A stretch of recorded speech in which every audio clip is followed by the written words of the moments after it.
Peace. Welcome to the channel, Love, Life, and Chess. I'm Uncle Jason, and this will be our first lesson in chess. But we ain't gonna go too crazy on the first time. Probably won't put nothing up for another week. As far as instructional videos go, gotta get it to tomorrow. But I will have other videos for y'all to enjoy time. But most of it is gonna be based around chess, love, or life. Today, we will talk about the structure of the chessboard. We ain't even going to go too far into it. I'm going to give you the ranks and files. I'm going to give you the piece names. And we may talk a little bit about the pawns. So, this is your basic chessboard right here. 64 squares, right? Shaped like that. This bottom corner square, no matter what side you plan on, it's got to be the dark color of the board.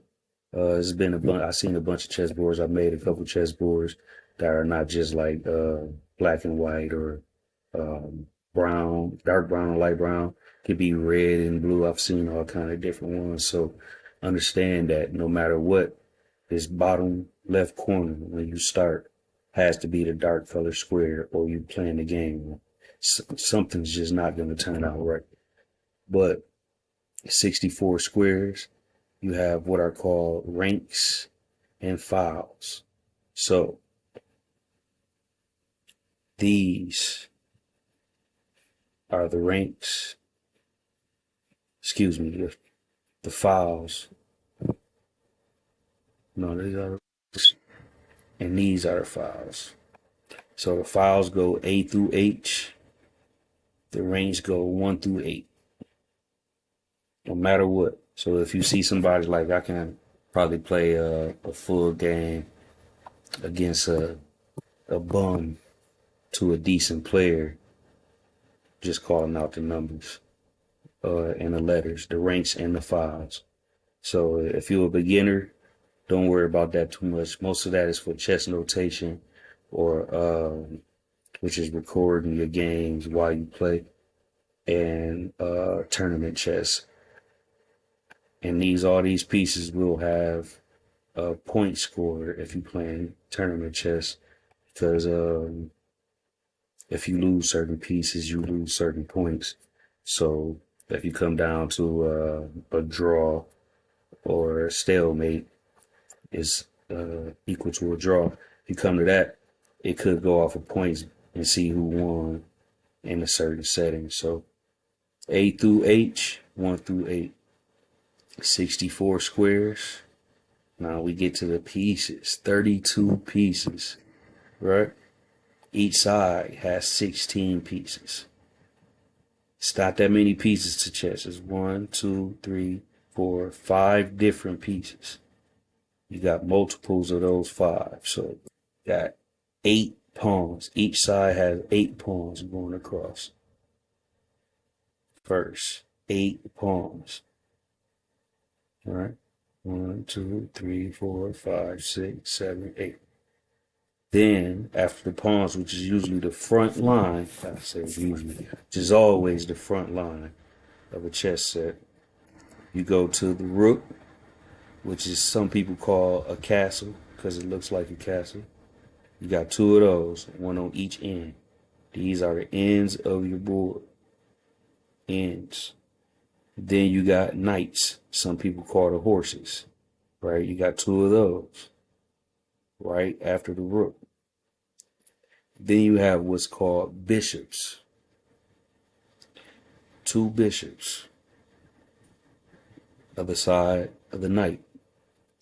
Then each side has 1 king and 1 queen. Now, I've been told somebody didn't know that what the queen looked like separate from the king. But in most chess sets, the king is going to have a cross on its top. A cross. Most kings, most chess sets are going to have a cross. I'm going to show some different type of chess sets I got that don't have crosses on them.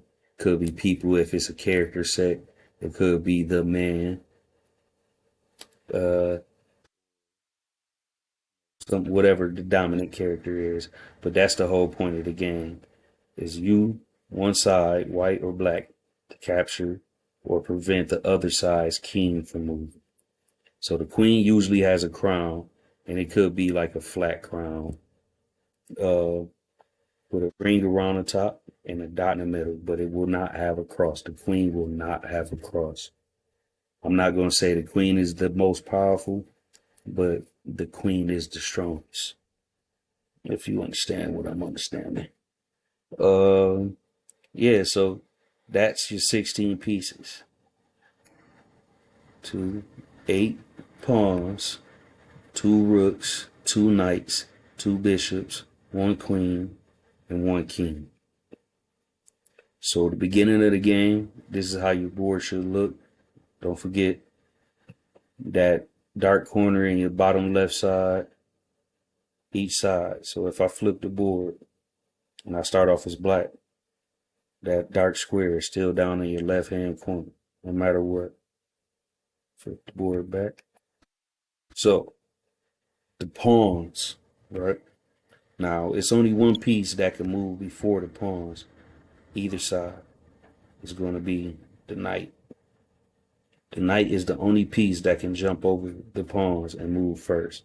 So if you have an opening and you don't want to move one of your pawns, those are the only pieces that can move first. Otherwise, these 8 in the front, you got to make a strategic decision what you're going to do first. Now, it's a whole bunch of different names to openings. Chess been played for 1,000 years. We'll get into a little bit more of the history on that in a different video. But these pawns are the first movement of any chessboard or any chess game besides the knights. And on the first move, these pawns can either do this or this. They can jump 1 spot or 2 spots. Only on the first move can they jump twice. Otherwise, they only can go 1 at a time. So let's say I open this like this, white, B2 to B3. This one can either do that, this side black, or they can pick 1 to go 1 square. 2, 2, or 1. Only on the first move can the pawns jump 2 spots, no matter what. So let's just take B2 to B3.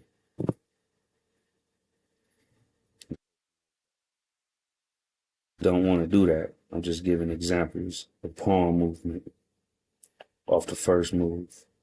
So pawns, they block in everything else but the knights. The only thing that's free is a knight. I guess maybe somewhere in when it was created, they said, horses can jump. So that's why the horses can jump over the pieces and nobody else can.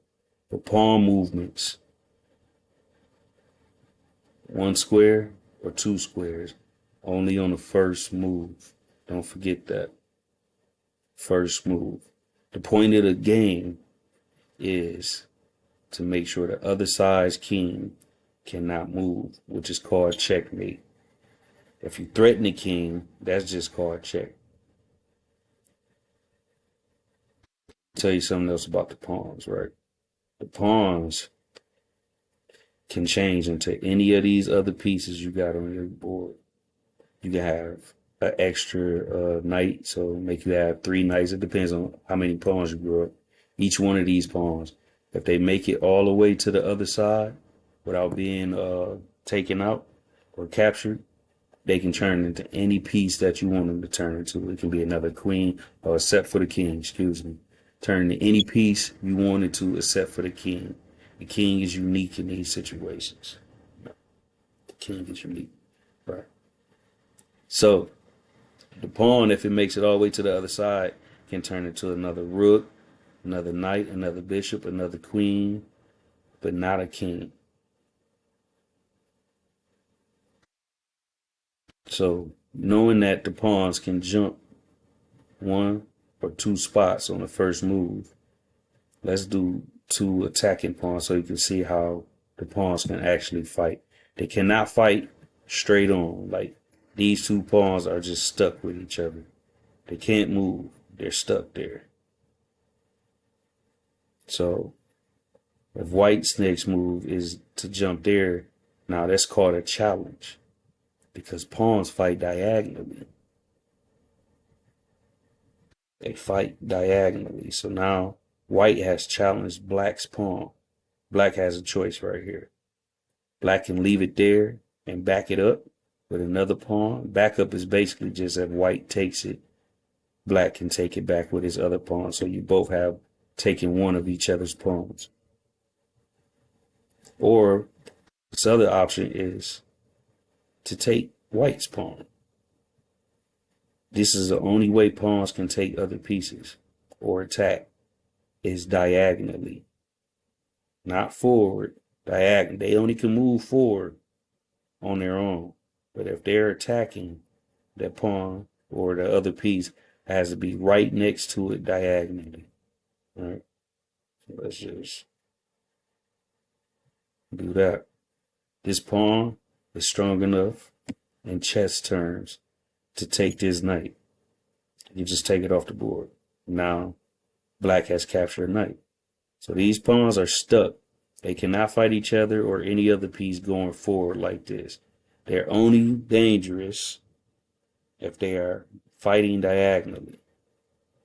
Once we get into it a little bit more, you'll see how pawns can protect the middle of the board or tear up the middle of the board. What else is it about pawns that we need to know? Oh, push past pawn. So let's just say black has a pawn all the way down here. And white wants to jump his 2 spaces on the first move, right? White can do that. It can jump right past that black. Or it can go 1 space and challenge that black, right? So now it's black's turn. Black has an option. Take white or move forward again and be vulnerable to that pawn or another piece on the board. But the crazy thing about push past pawn is that white decides to jump past that. Black has a choice. It could just let it go, attack it with another piece or something like that. Or since white did not stop on this square and challenge it, black has the option to take white off the board completely and put itself where white was supposed to challenge, right? So white could have went here or here, but since white didn't go here, black can take white completely off the board and put itself right there. Now that don't mean it's just like the strongest white knight can take that, or the bishop, or the pawn, or the knight can take that pawn. But it depends on what your strategy is. White wants to, it can jump past another pawn in the setting like that. Those rules don't apply to any other piece. Like if, let's just say,